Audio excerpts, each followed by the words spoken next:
అనంతపురం జిల్లా రాయదుర్గం పట్టణంలో బుధవారం బెస్త సేవా సంఘం ఆధ్వర్యంలో శ్రీ వేద మహర్షి జయంతి వేడుకలు ఘనంగా నిర్వహించబడ్డాయి. ఈ సందర్భంగా పట్టణంలోని ప్రభుత్వ జూనియర్ కళాశాల ప్రాంగణం నుంచి ప్రారంభమైన భారీ ర్యాలీలో సుమారు 400 మంది బెస్త కులస్తులు పాల్గొన్నారు. డీజే సౌండ్లతో జయ జయ ధ్వానాలతో సాగిన ఈ ర్యాలీ లక్ష్మీ బజార్ వినాయక సర్కిల్ మీదుగా సీతారాముల కళ్యాణ మండపం వరకు చేరుకుంది. ర్యాలీ అనంతరం సీతారాముల కళ్యాణ మండపంలో ప్రత్యేక సమావేశం నిర్వహించారు. ఈ సమావేశానికి ముఖ్య అతిథిగా రాయదుర్గం శాసనసభ్యులు ప్రభుత్వ విప్ కాల్వ శ్రీనివాసులు హాజరయ్యారు. ఆయనకు బెస్త సేవా సంఘ నాయకులు సభ్యులు ఘన స్వాగతం పలికారు. పూలమాలలు వేసి సాలువాలతో సత్కరించి తమ అభినందనలు తెలియజేశారు. అనంతరం ఎమ్మెల్యే కాల్వ శ్రీనివాసులు మాట్లాడుతూ బెస్త సమాజం రాష్ట్ర అభివృద్ధిలో కీలక పాత్ర పోషిస్తోందని అన్నారు. సమాజ అభ్యున్నతికి ప్రభుత్వం కట్టుబడి ఉందని, బెస్త కులస్తులు ఎదుర్కొంటున్న సమస్యలను సంబంధిత అధికారుల దృష్టికి తీసుకెళ్లి పరిష్కరించేందుకు కృషి చేస్తారని హామీ ఇచ్చారు.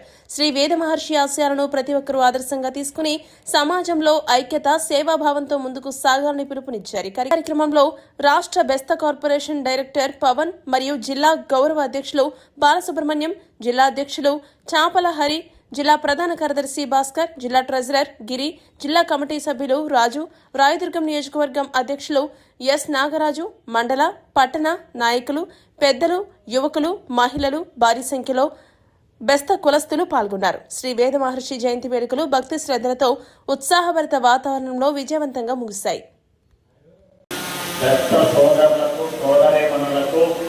అందరికీ పేరు పేరున హృదయపూర్వకంగా నమస్కారాలు. మహర్షి వ్యాసుడి జయంతి సందర్భంగా శుభాకాంక్షలు. అయితే గురు పౌర్ణమి వ్యాస పౌర్ణమి అంటాం. వ్యాస పౌర్ణమినే గురు పౌర్ణమిగా భావిస్తాం. అయితే ఈ గురు పౌర్ణమి రకరకాలుగా రూపాంతరాలు చెంది ఇప్పుడు ఎవరైతే వాళ్ళు గురువుగా పూజిస్తున్నారో వాళ్లకు ఈ పౌర్ణమి రోజు పూజలు చేసే ఆనవాయితీ వస్తూ ఉంది. వాస్తవంగా అయితే తొలి గురువు, ఆది గురువు వ్యాస మహర్షి. వేద వ్యాసుడే గురువు. ఎందుకంటే ఆయన రామాయణ మహాభారతాన్ని రాయకపోయి ఉంటే ఈ సామ్రాజ్యము, తర్వాత మంచి చెడు సమాజంలో ఈ యుద్ధాలు, రాజ్యాలు, వాటికి సంబంధించిన విషయాలు ఇవన్నీ కూడా మనకు తెలిసేవి కాదు.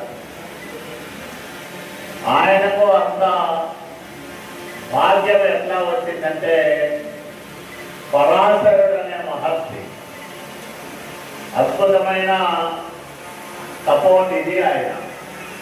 ఆయన మత్స్యగంధి అనే ఒక మత్స్యకారుల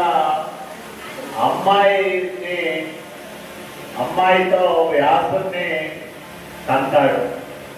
కాబట్టి ఆ వ్యాసుడి తండ్రి పరాశరుడి మహత్తు, ఆయన తెలివితేటలు ఇవన్నీ కూడా వ్యాస మహర్షికి సంక్రమించి ఆయన ఆది గురువుగా, తొలి గురువుగా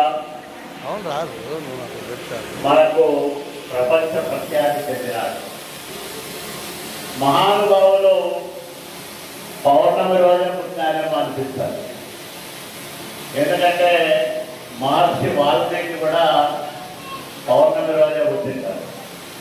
అట్లాగే వేద వ్యాసుడు కూడా పౌర్ణమి రోజే జన్మించారు.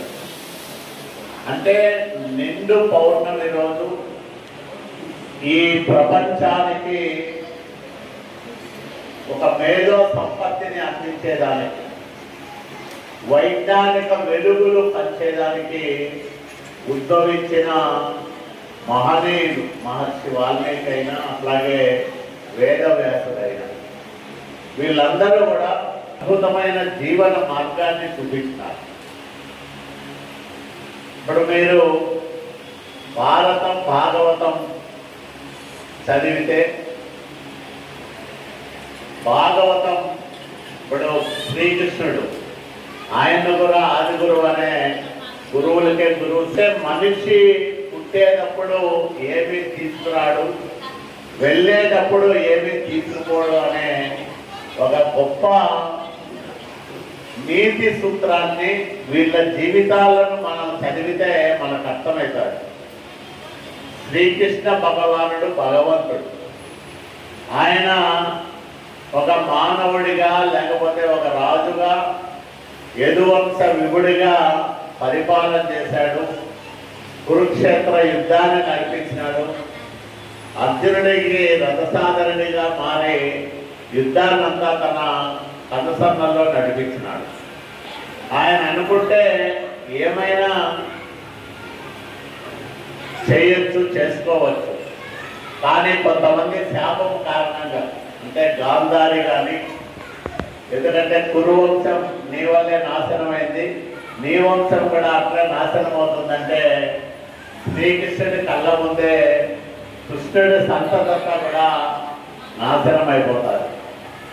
పాండవులు 100 మంది కౌరవులను జయించి దాదాపు 36 సంవత్సరాలు రాజ్యాన్ని పరిపాలన చేసిన తర్వాత ఏముంది ఈ రాజ్యంలో, ఇదంతా పరిపాలన చేశాం కదా అని అర్జునుడు ఒకరోజు మనమందరం కూడా స్వర్గానికి నడుచుకుంటూ పోతాం, ఏముంది ఏం చేయలేదు భూమి మీద అని నడుచుకుంటూ పోతా వాళ్ళు. అదే మహాప్రస్థానం అంటారు.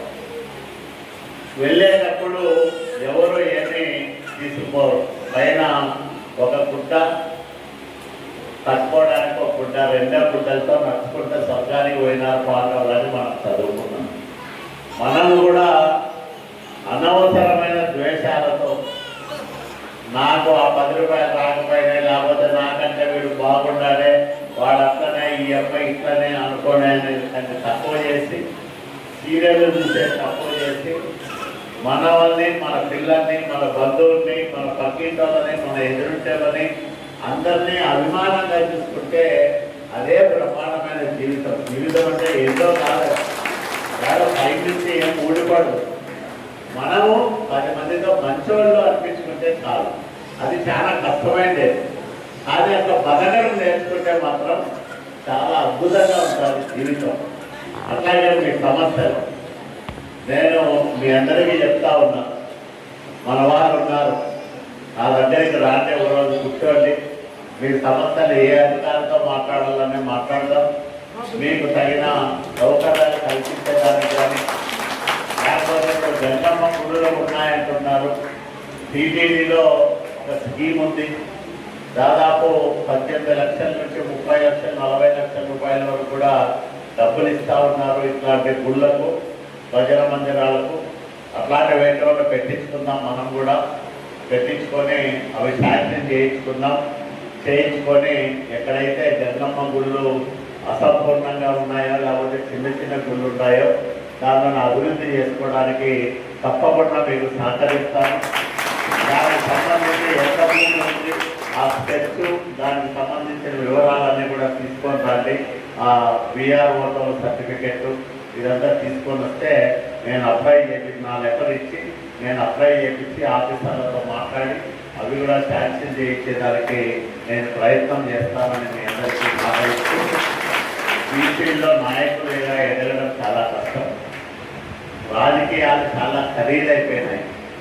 అడుగు తీసి అడుగు పెడితే డబ్బులు ఖర్చు అయ్యే పరిస్థితి. కానీ అదే చూస్తూ ఉన్నాను. నేను చాలా ఏళ్ళుగా అనంతపురంలో మేమిద్దరు పక్కనే ఉంటాం. అందులో చాలా కష్టపడతాడు, నిబద్ధత ఉంది, నమ్ముకున్న వాళ్ళ కోసం చాలా గట్టిగా నిలబడే నాయకుడు.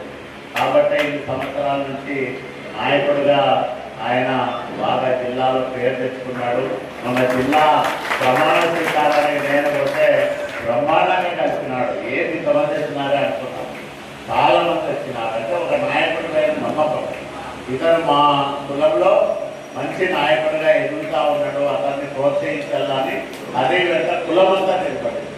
దాన్ని చూసి నేను చాలా సంతోషపడినాను. ఇట్లా పిల్లలంతా కూడా ఎదిగితే బీసీలో సీనియర్ నాయకులుగా సంతోషపడతాం. ఎందుకంటే మా తర్వాత కూడా బీసీలో నాయకులుగా మంచి మంచి వాళ్ళంతా వస్తూ ఉన్నారు, ఎదుగుతూ ఉన్నారు. బీసీల నాయకత్వం బలంగా ఉండాలని కోరుకునే వాళ్ళలో మొదటి వాళ్ళు నేను. కాబట్టి మీకు ఎప్పుడు ఏ అవసరం వచ్చినా, మీకు ఏ సౌకర్యం కావాలన్నా నా చేతన మీ అందరికీ మనం చేస్తూ మీ అందరి దగ్గర కూడా సెలవు తీసుకుంటున్నా. అందరికీ